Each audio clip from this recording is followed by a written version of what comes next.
So welcome to Exam 1 review. I appreciate everybody for coming. Just a couple things. If you all have issues with dosage calc, I do have a dosage calc review on YouTube. And it's back in January or February of last year, but it is excellent. It's easy to understand.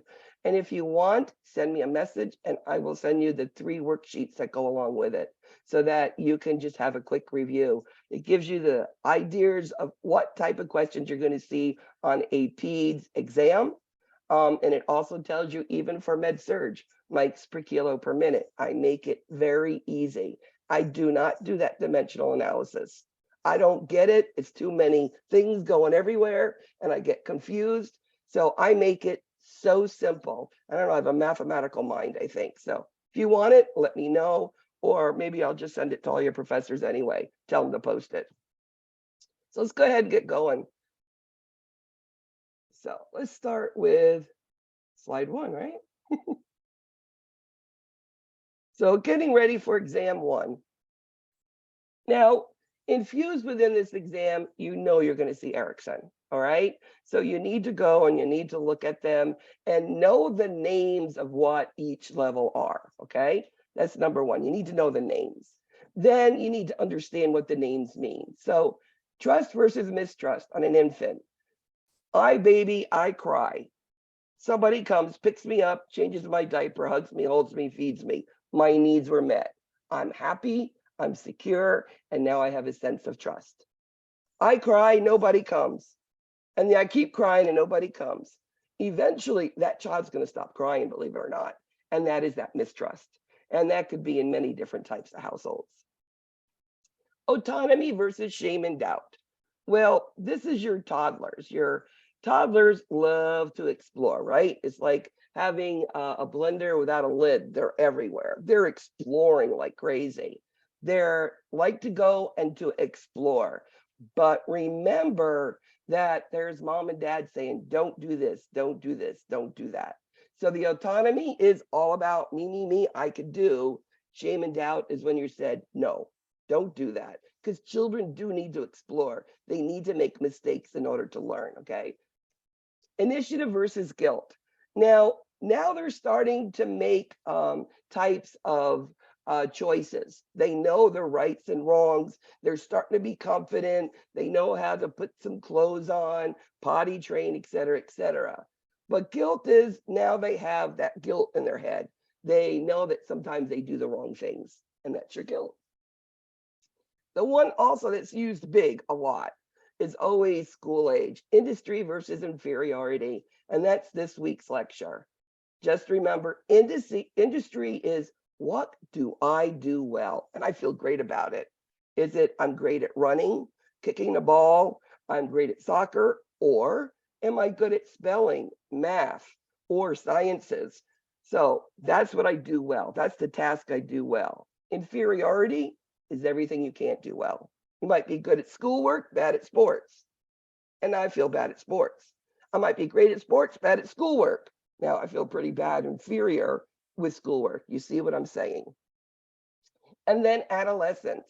Well, adolescence is that peer picture of confusion, right? They're trying to figure out who they are, their identity. Remember, it's identity is their body image. Who am I going to be? My sexuality, who do I like? What am I going to be when I grow up? So understanding those, you can remember the names of these conflicts. Freud's all about oral, anal, phallic, sexual, right? Now, oral, remember, children, everything in their mouth. Sensory, oreo, motor. In the mouth, feeling what it feels like, and then moving it around. That's all oral. And remember, they self-soothe there. Then the toddlers, well, the older toddlers, 2 to 3, they start potty training. So they got to control their stools. Phallic is when they start to be attracted more towards the boys, towards the moms, and then the girls towards the dads. That's just part of what Freud says. And then latency is those same-sex pairs that we've talked about. And then we know puberty is, when they're all thinking about their genitals and what to do with them, that exploration as an adolescent. Kohlberg, Kohlberg's all about morality, rights and wrongs, and being right or being wrong. So the younger children, pre-conventional, ages 3 to 7, they know there's good, they know there's bad, and they know there's a consequence for each. But they know they do bad, something's going to happen. They know if they do good, they're going to get something from that. Now, as they get older and get into school age, that conventional level, that's all about wanting to do right, conforming to rules. And then post-conventional is understanding what they need to do to be able to be a part of society, be a part of their peers, be a part of school, whatever it is. They know what's acceptable and what is not in the big society. And this is just a nice picture of it. Again, it goes like through Maslow's level of avoiding punishment up to understanding what's going on. And then it shows you the pre-conventional, conventional, post-conventional, basically what I just said. Now, Piaget, there is that early stage that we talk about, which is sensoromotor, which is same name as Freud, if you think about it, but because it's oral. Now, also Piaget is thinking. It's thinking how to do things, working things out, making things work, figuring out why things are done that way. This is all about brain, okay? We figure out how we can take and all of a sudden get a rattle in our hand and all of a sudden it rattles. That's primary circular. And it rattled and it made a noise. Ooh, I like that. Or finding a finger, putting it in their mouth and sucking on it and going, I like that. Secondary, tertiary is, and tertiary circular is things like throwing cups on the floor. Mom has to come from the kitchen and go get it. So you get mom there when you want them. And tertiary circular is like taking a broom and riding it around and, you know, enjoying something and making it something you want it to be. Then we go again, get into pre-operational, concrete, and formal. Now, we know that initially children still know right and wrong, pre-operational, and they're going to do what they need to do. Now, concrete operational, again, is that pleasing. And formal operations is, again, where they can figure things out. I describe it as a teenager knows mom's not going to let him go somewhere, but they're going to do everything they can think of to make mom say, oh, but he's been really good this week. Let's let him go, right? They know what to do. They can manipulate it and they can work it over in their brain 10 times because they can think now. Play. Now, I said they'd sent me to work in pediatrics and I played for 20 some odd years in pediatrics. Had a lot of fun doing that too. But play is also what kids do, right? Now, onlooker is, they both are looking at each other. It's almost like a parallel sort of thing. They're sort of looking what you're doing. Solitary is simple. It's alone, a kid playing. Parallel, they're playing with next to each other, but they're not looking at each other, playing with each other, playing with the same things. They're just next to each other. Associative is kids are doing something together, but there's no goal. They're not creating anything. And then cooperative play could be 2 or more building blocks, let's say, to make a house, build a castle. They have a goal in the end. I also describe that as playing checkers. Somebody wins, right? A board game. That could be it also. Cultural differences when doing history and physical. Remember, number one, when you're looking at cultural differences and also spiritual differences, make sure you examine your own spiritual experience and perspective first, so you understand you. And then you can ask them about their culture. Remember, if you've not worked with a certain culture, don't assume you understand. And many parents and older teenagers will want you to ask. So ask them about the culture and what you can do to help them. Do you need a female caregiver for your daughter? Are you into modesty? Are you into difference in foods, etc.? Some of these cultures, to get completely undressed is completely against everything, and they're very uncomfortable. So be careful. Always, again, ask them what they want, because you don't know.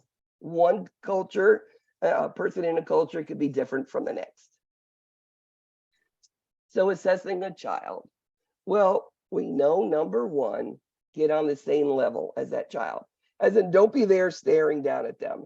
That is absolutely scary to a kid. I would many of times have a kid up on a stretcher, pull up a chair and sit down. So actually I'd be a little lower than that child.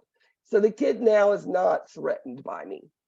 Of course, when you're doing assessments on a child and you're there and you've opened, on the older kids, talked about playing games or their Batman t-shirt or those lights on their sneakers and how cute they are, now you can ask them more. But what if you have an infant asleep and they're in mommy's lap?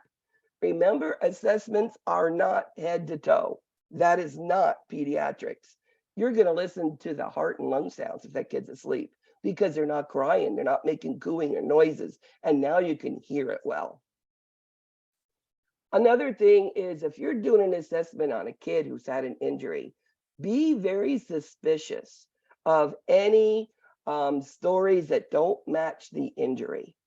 And the older kids, if there is a mismatch in the stories, what happened, be suspicious of child abuse. I've seen several cases of child abuse. I've seen to the extreme stages of child abuse, but there are some little ones that are also out there. Another thing, let's say you're this parent's bringing their child in because the aunt, the uncle, the cousin, the next door neighbor, the babysitter abused them, right? Hurt them, whether it's sexual assault, physical assault. Remember, that parent is really upset. Make sure you take care of the parent also. Vital signs. Remember, we take growth on findings on every single visit, height and weight. And on infants, we are going to do head and chest circumferences because we want the head to equal the chest by about 1.5 years, 2 years. We want that abdomen on some conditions not to be too distended. And of course, then you're going to review those body systems as the kid lets you do it. Growth at any age. Well, nutrition, nutrition, nutrition. We know that healthy diet helps a child grow. It's good for cognition and it helps with the nerves and the muscles and everything. So what do we expect? Well, infants should double their birth weight by 6 months, triple by 1 year. If we're not seeing that a child is too much or too little, doesn't matter either or because both can be serious in some ways, make sure the parents do a 24-hour diary on the infant's intake. How much milk, what time, and when do you give it? If they're older and eating food, how much did they take, when? And then you can evaluate their nutrition on that diary. Very important. Adolescence. Well, we know adolescents have this body image thing going on, right?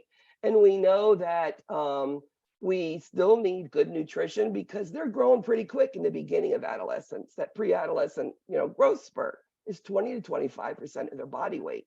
So we do this body mass index. So, we look at different numbers and then we put them in percentiles. So 85th percentile is a risk for being overweight. They're probably there, but they're going to be overweight for life. And then if they're up to the 95 percentile, they are overweight. They're actually obese at this point. So some corrective action will have to be taken. So what do we do here again? We're going to do a food diary. And we could find out what the child's eating, when they're eating. They could not eat all day long and then eat from the time they get home till they go to bed and wake up in the middle of the night. Who knows? So that food diary, important. Frequent assessments in childhood. Well, developmental assessments we know are important. That's that gross type of motor assessments, which is that get up, go, go, go, which is motor, right? That's lifting the head, that's turning from front to back to front, etc., up to walking. And fine motors, everything with the fingers. Are they able to do at least taking their hands and doing just a voluntary grasp by the age of 6 months, 7 months? If they're not, they're behind. So what do? It's early intervention. Early intervention can catch these children up quick. We know when we're assessing abdomen, number one, just look. Just looking first is going to tell you a lot of stories. Then you're going to auscultate, percuss, and you're going to palpate. And that's how you should assess it. If you touch it first, they're in pain, you're not going to get a good assessment. So first look. Cardiac assessments. And this is something, you use when you get to capstone next semester. So knowing where you listen to different sort of valves is important because you don't know what you're listening to if you hear something going on. And this is exactly where they are. You saw the picture, and this is those positions that you will hear those heart sounds. Breath sounds. Now, children are a little bit different than adults in breath sounds. Now, children get a lot of, upper airway mucus, they're always with snotty noses, right? They're always swapping their spit all over the place. They're in daycare, school, they take toys, pencils, pens, everything in the mouth. So yeah, they're going to have this little bit of congestion all the time. Listening to those bronchial breath sounds, which is the trachea and the supraclavicular notch right there. And if we hear noise, it's probably rhonchi, which is not rhonchi in the lungs, it's all of this stuff in the nose.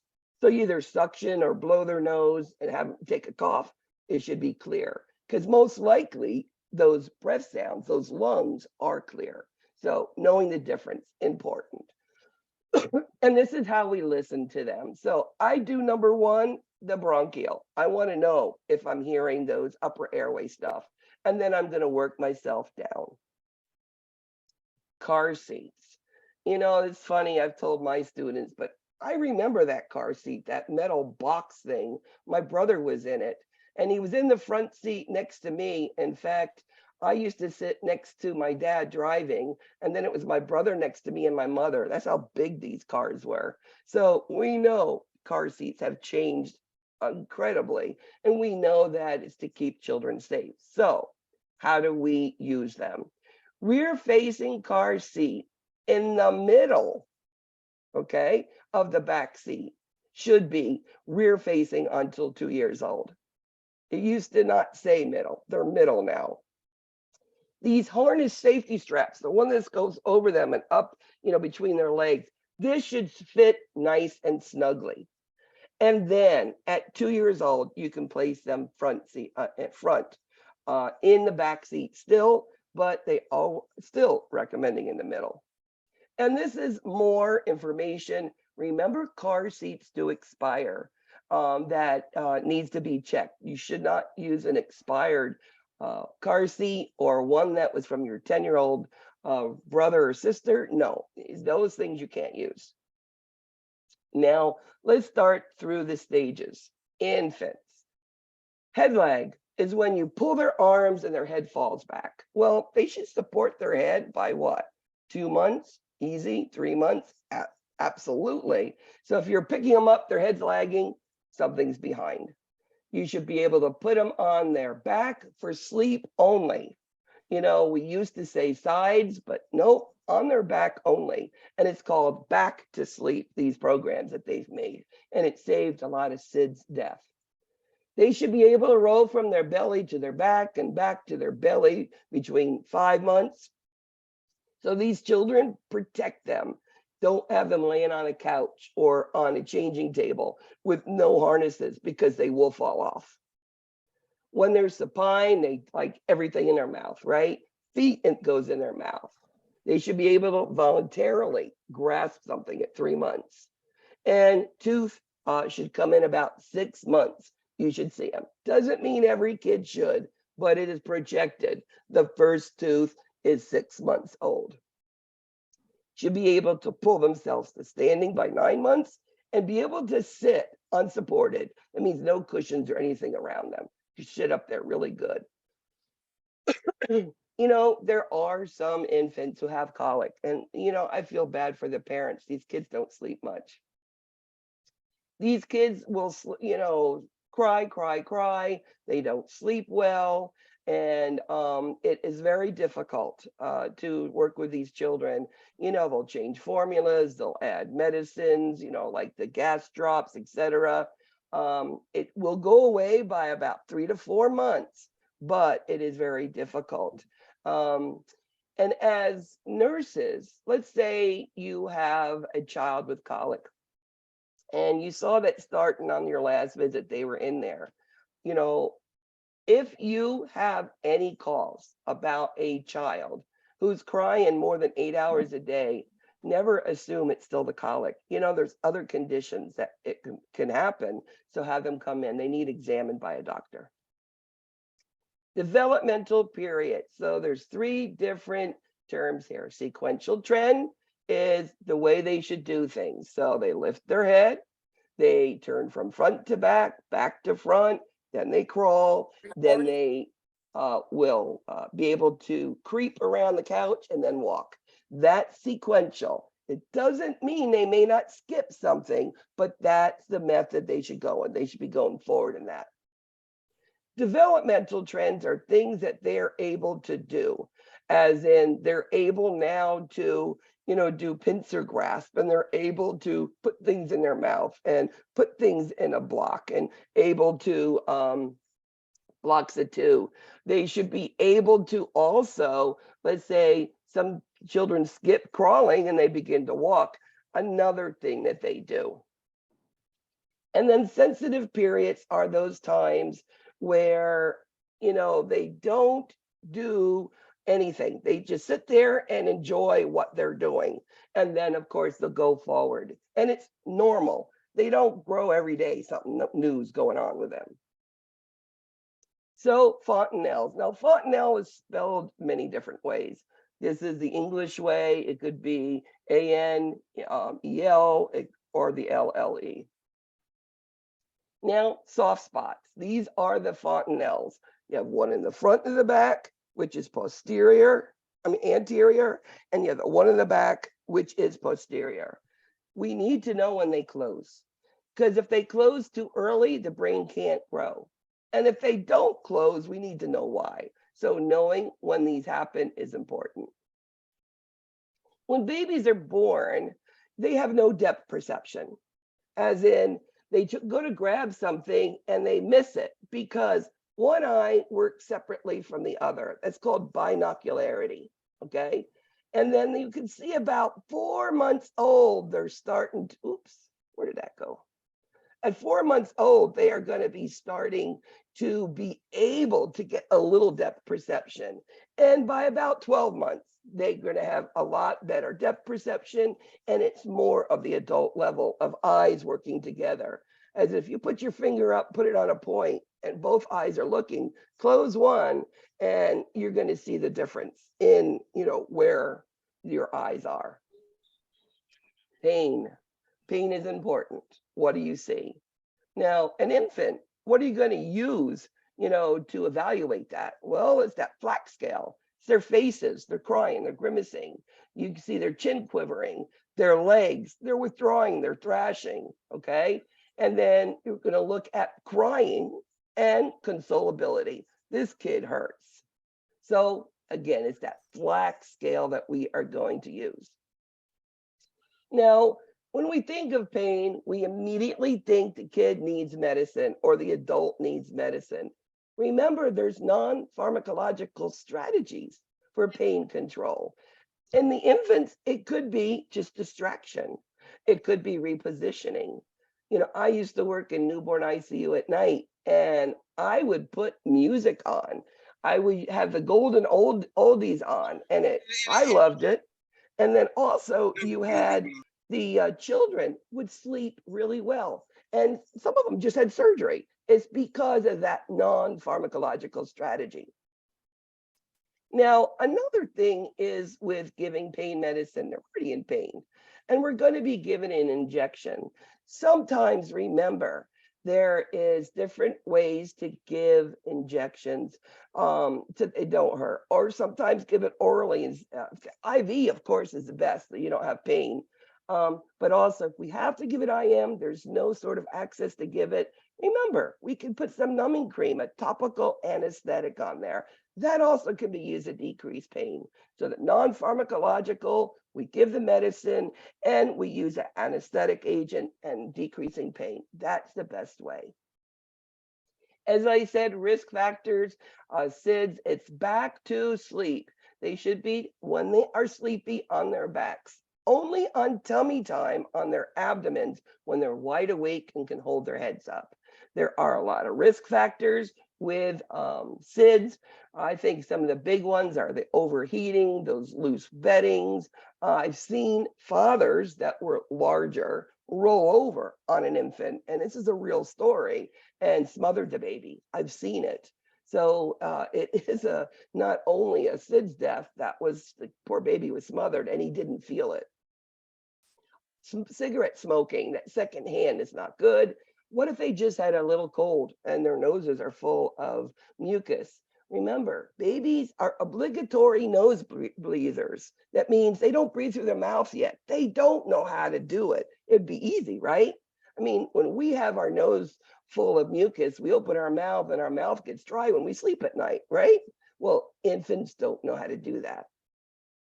Of course, prematures and male infants are higher than female, and formula have higher incidence than breastfed. They recommend breastfeeding for decrease in SIDS deaths. So let's look at some reflexes. We've got, you pick the head up, arms up, the head comes up. We have those grasps, then you pick them up, their legs are going to be moving, crawling, moro. I got scared. It's a startle reflex, right? And then, of course, we have that rooting type that you're going to see. Another one that we don't think about is this parachute reflex. Ever have a child fall off of a bed, you'll see them splay their arms and their legs. It's like this downward thrust. All of a sudden, their arms and their legs will come up. It's called a parachute reflex. This is the little kid about older, it's about 6 to 9 months. And that can actually help them from getting a lot of head damage, right? But remember, their arms are going out. That's the way kids always are breaking their wrists first, right? They protect their head, but arms come out. So this is basically what I've already gone through. It's a good review for you. They hold their head up. As I said, tummy to back and back to tummy. So by 6 months, I wouldn't leave a kid anywhere alone. In fact, I know my grandson on first visit at 2 weeks rolled from his belly to his back. Hello. Make sure we use those things to support them so they don't fall off.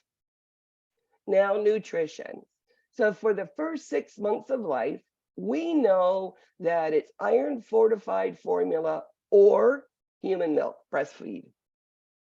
We know that that should be until 1 year of age. At 1 year old, we can give whole milk with fat. We need the fat. We need the calories. We need the fat. Okay. We know that infants breastfeeding, mothers are concerned about proper nutrition, especially those who've been in the ICU, the NICU. Like they don't know how much they gave. There's no bottle because it's in the breast. Well, 8 to 10 minutes each breast, and then 6 to 8 wet diapers a day. We know that they're doing okay. Furthermore, they are going into the doctors by 2 weeks. We're weighing them. They gained weight. They're good. At 2 months, they're gaining weight. They're good. We know that. And we know that breastfed babies should get some vitamin D, those supplements. So we need to start giving food about 6 months. And how should we be giving these things? Well, most of the time, it's recommended to start with rice cereal because it's less allergenic than any other thing on these lists. And it should be one food at a time, 4 to 7 days in between each ones. And it could be as simple as a rash. It could be vomiting, diarrhea, being irritable, but usually it's a little rash that you see. And again, whole milk is at 12 months. Now, we feed them before we give them milk at 6 months to make sure they're getting it. First immunization should be given at the hospital. Sometimes insurance, whatever, they have to give it at the doctor's office first visit, but usually, about 90% of the time, it's given at the hospital, your hepatitis B. And then, of course, we give it 1 month, 2 months, and then 6 months to 18 months, they get their third one. So this is what they should be given. Now, we have all sorts of, vaccines that we're given constantly. Look at the amount that we're given at 2 months, 4 months, 6 months. It's, could be 3 or 4. Remember that topical anesthetic that we use for pain, we can use this for immunization because it hurts to get boom, boom, boom, boom, boom. And children do remember. You think little infants don't remember. I would tell you that there's something in them that they do and they cry before you even try to give it. So using that would be a nice thing to do. Toddlers, again, get on their level. Don't be towering above them. You start with looking at their hands and feet first. That would be great. Sitting in the mother's arms, they're huggies, right? Mom can hug them, give them comfort while you're doing things, and go slow. And also, we use play. So where's your nose? Or I see your nose. It's right. And then they cover their nose. And it becomes fun now. Pain. What do we use for toddlers? Well, we use flack again, up to 3 years old. Sometimes toddlers don't express the same way as infants. You're going to see them sitting in the corner, not moving, or they're not playing, or they're not eating as much, they're a little fussy, or you're going to see them to the point of crying and not being able to be comforted. That could be extreme pain.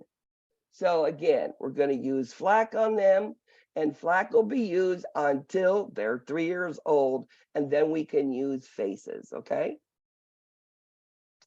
So toddler growth. We know that toddlers are going to grow 4 to 6 pounds a year. Their birth weight should quadruple about 2.5 years old.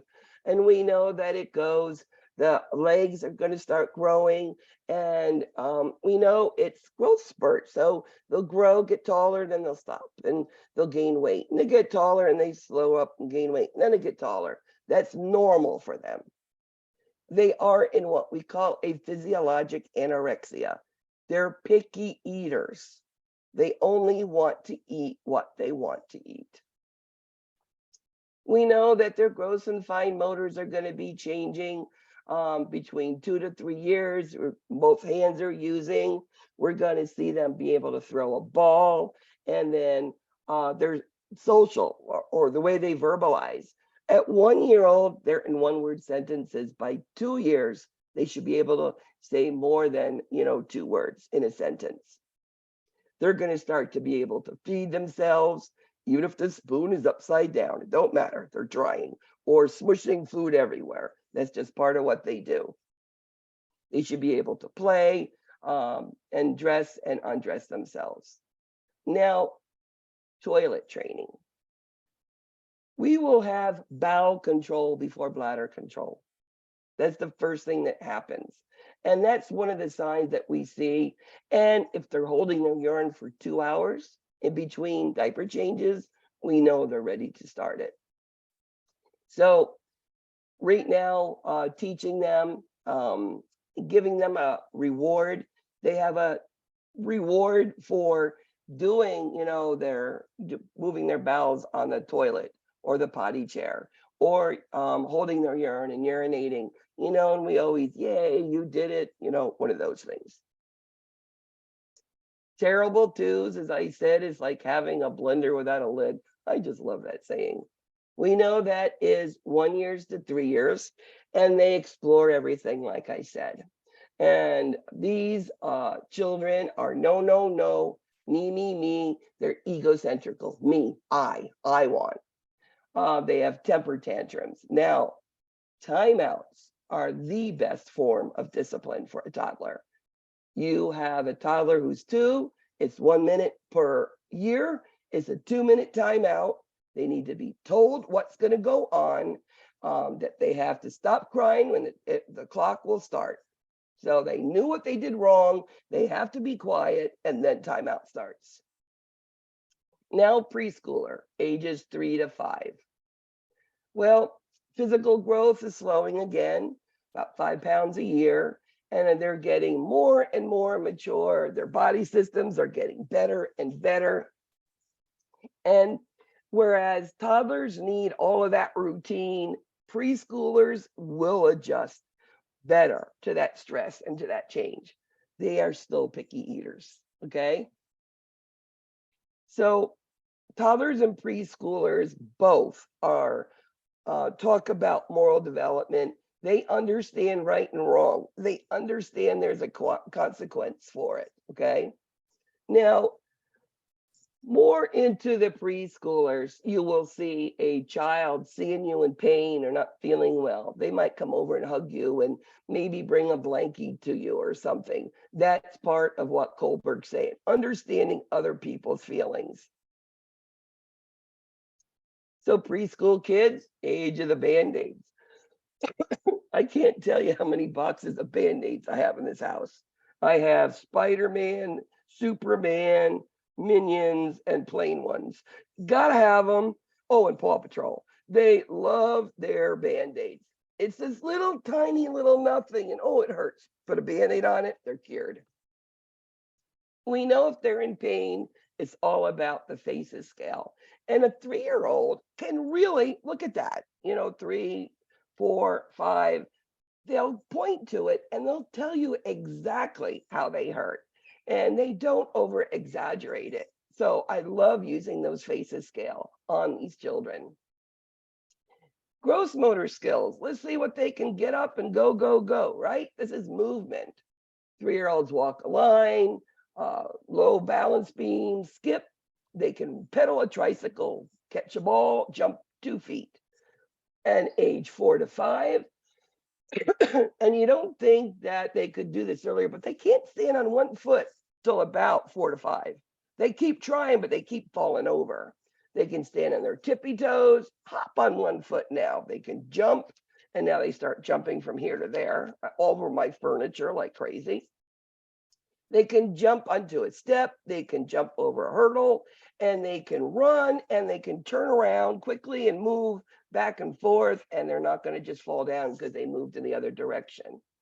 I also put 6-year-olds here because 6-year-olds are really similar to the preschooler in telling them what activities they should do. Remember, they're now school age, they like to do things well. So you don't want to give them something they can't do, because then they'll feel frustrated, and that's the inferiority, right? So what can they do? They can ride a bike, they can jump a rope, they can play hopscotch, okay? So these are challenging, but they can achieve them, because if they can't achieve them, it'll just frustrate them. Fine motor skills. Remember, fine is fingers. So children preparing for, this down there some more. Children preparing for kindergarten. Now, we know that they've been in preschool. We know that they've mostly been playing games, and it was getting them ready to go to preschool. So one of the things as parents is to get them ready to support school and to be excited about learning, and reading them books is amazing. Also, giving them different activities they can do, whether it's going out and going to gymboree in the gym, or going into some sort of younger age sports thing. Teaches them how to be in a group, work with a group, and listen to someone's directions. It really does help. And all of these activities do increase their fine and gross motor skills. All right, communicable diseases. Well, all of these things they can get, many of these are viruses. I pointed out chickenpox because it's one of those things that you think it's sort of benign. Now, if you're working in a doctor's office or you're working in an ER urgent care, you have a child coming in who has this low-grade fever, a rash, and some of them are papules that are oozing, and they're all different stages of healing. Most likely it's chickenpox or varicella. Now, you can get chickenpox even with an immunization. So you put on an N95 mask because it's respiratory, it's airborne. The other thing is most ERs do have a negative pressure room, and that negative pressure room puts the inside air from that room, filters it, and it goes outside. So it doesn't get into the whole hospital, because you can have a whole hospital with chickenpox just by having one kid in there. We know a lot of these are just, as I said, colds, fist disease, hand and foot, influenza, those are virus. Again, we treat those things in Tylenol, Motrin. Diarrhea is with your diet, of course, conjunctivitis, eyes, ointments or drops. So these go around. These are normal, but again, chickenpox isn't as benign as you think. Now, maltreated and neglect children. We know there's physical abuse, and we know sexual, and there's emotional. Now, as I said before, neglect could be failure to give, and this definition, food, shelter, or supervision. All right. And clothing is one of them too, even medical care, and educational, and of course, emotional. Now, sexual abuse is wide. It could be many of different things. And the one thing, again, I'm going to tell you about when you think of maltreatment and looking for abuse, always suspect some sort of abuse is going on when the injuries and what happened, they're telling you, don't match, and when the parents and the children's stories are different. Also, if the parents aren't the one that's with this abuse, that you bring them in for somebody else, remember, parents hurt. They don't want their children to be hurt. So remember, you might have to get some sort of follow-up care for them too, to deal with this. Now, nutrition, preschool. So preschoolers have foods they like and they will refuse. We know that. Try to mix them together, see if it works. They require 1,200 to 1,400 calories a day, which is quite a bit for a preschooler. They need good protein because it's muscle growth. And remember, they're always getting hurt. They're falling down. They have wounds like crazy. It's good for wound healing, right? They always have a Band-Aid on, so good protein will help. Calcium, they need a lot too, 700 to 1,000 milligrams a day. And that's because, let's say they're broken bones, they get them. I mean, this is part of preschooler. So it's for their bones, and now they're getting all their baby teeth in. So it's for the teeth. Again, with nutrition, if you have some problems with nutrition, always ask what the child eats in a normal day. And then you can supply, well, instead of this food, you could have done this food, and that can help. And also, even in toddlers, preschooler, if there's an underlying condition you need to treat, it's not uncommon for iron deficient anemia to be seen in toddlers and in preschoolers, okay? So what would you tell them? Well, give them more green leafy vegetables, eggs, and milk. That's where you get high levels of protein, of iron for these children. So remember, it doesn't mean diets are just for the older people, adults. Children can have a specialized diet too. Now, school age, ages 6 to 12. It begins with the shedding of their baby teeth at age 6, right? That's when they first start losing their teeth. Everything's growing and developing a lot slower. Their understanding, their cognitive growth is now they're aware of different things. Now, in class that I've already had, I've talked about having a short glass and a tall glass. And you could pour the big tall glass into the short glass, it's the same amount of liquid. Or pour the short glass into the large one, it looks like more, but it's still the same amount. When I got out of the car. Okay, gotcha. Again, they're gonna grow slower because this is 6 years of growth here. Their weight will double, their heights will be 1 to 2 feet higher. And girls and boys are about the same. Their boys don't get bigger and taller till that pre-adolescent growth spurt. Now, injury, we know number one is always cars, right? Motor vehicle, whether they're in it or ran over by it. This starts to increase by preschoolers because they're more mobile. They get around better. So they are going out jutting on their bikes between cars and getting hit. Okay, that's what happens. Now, one of the risk factors for injuries is when you have a child in a stressful home environment. Something's going on at home, their mind is not where it should be, and they're out riding a bike and they're going to be hit.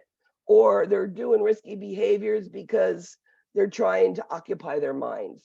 So, stressful home environments is a big risk for injuries. We should teach these children basic rules of water safety aid, and it can prevent unnecessary drownings.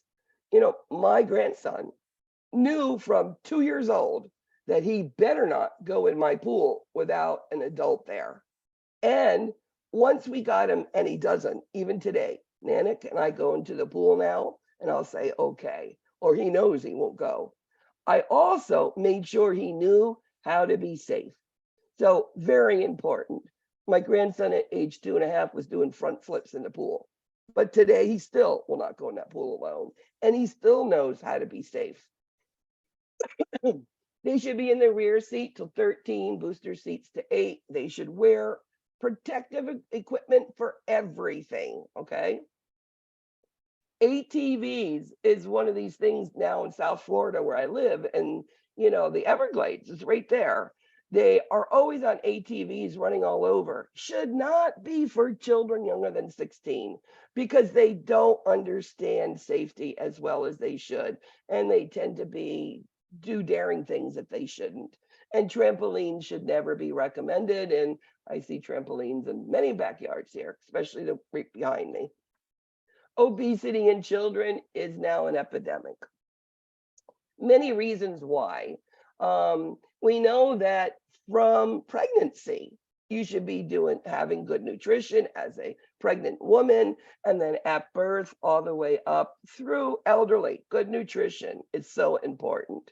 Children need to be encouraged to get up, go outside, and stop that video games, TV, iPads. The new game is out, Nintendo Switch. No, put it down. Sorry, your time is up. Get them out and moving. We know that they're going to have high blood pressure, diabetes, because there's what we call cardiometabolic changes in these bigger children. School-age children are the perfect age to start teaching. They listen. They want to please, right? So they're going to listen. I know my kids went through DARE to keep kids off drugs. It was a program given when they were in, I believe, 4th grade. Obesity has no racial, cultural boundaries at all. It's just something that can happen. And we need to look at that prevention. That's why we're doing heights and weights and following and trying to do early intervention on these children. So again, school age is same-sex peers. Their buddies are important to them, and they're going to sometimes do what they want to do. And they don't, well, I wanted to play basketball, but you wanted to play soccer. So, okay, I'll play soccer with you. They just do it.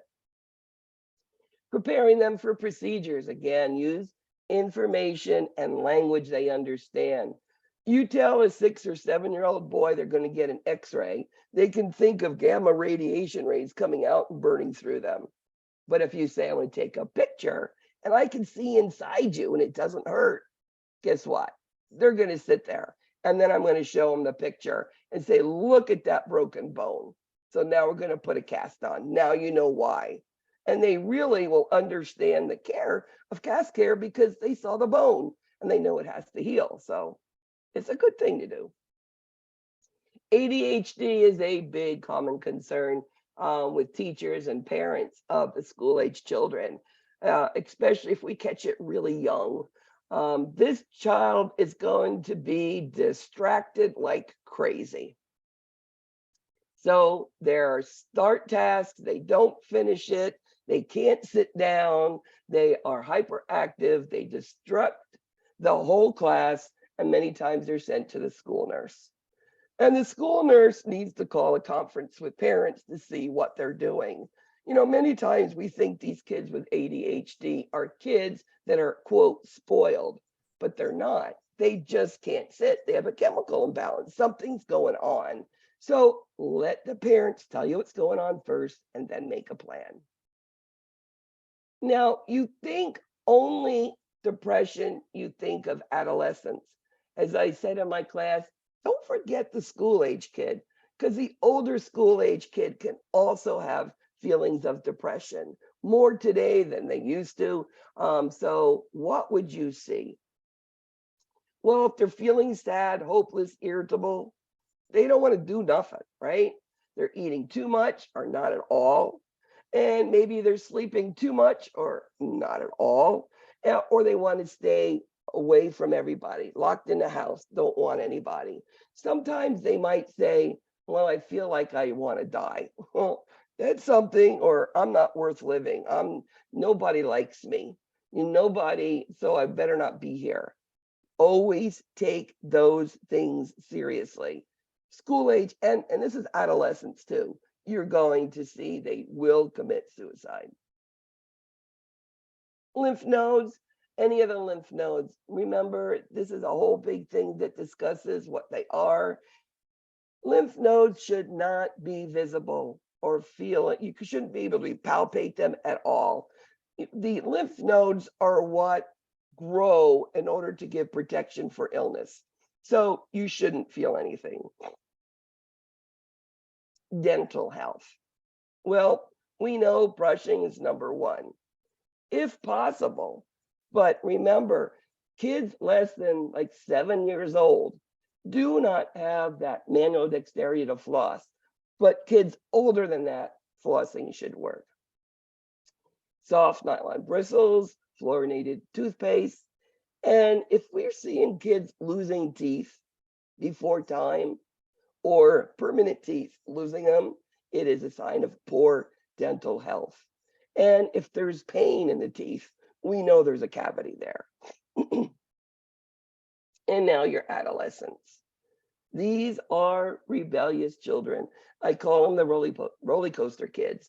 Just have to hold on tight. That's all you need to do. They are testing their boundaries. They're fighting for independence and control. And again, body image. And that body image, if they don't like what they are, that negative self-image, that's what causes depression a lot in adolescence. Leading cause of death is number one, again, car accident. I said that. And then you go into suicide and then homicide. They're finding the guns, think they're old enough to play with it, or they're joining gangs or whatnot. So those are the highest injuries that you see in adolescence. Nutrition, nutrition, nutrition. Again, as I said, they don't have time to eat. They're going to grab a water and some sort of power grain bar or whatever they call them now, and they're going to head out the door, and they don't have time to sit down and eat.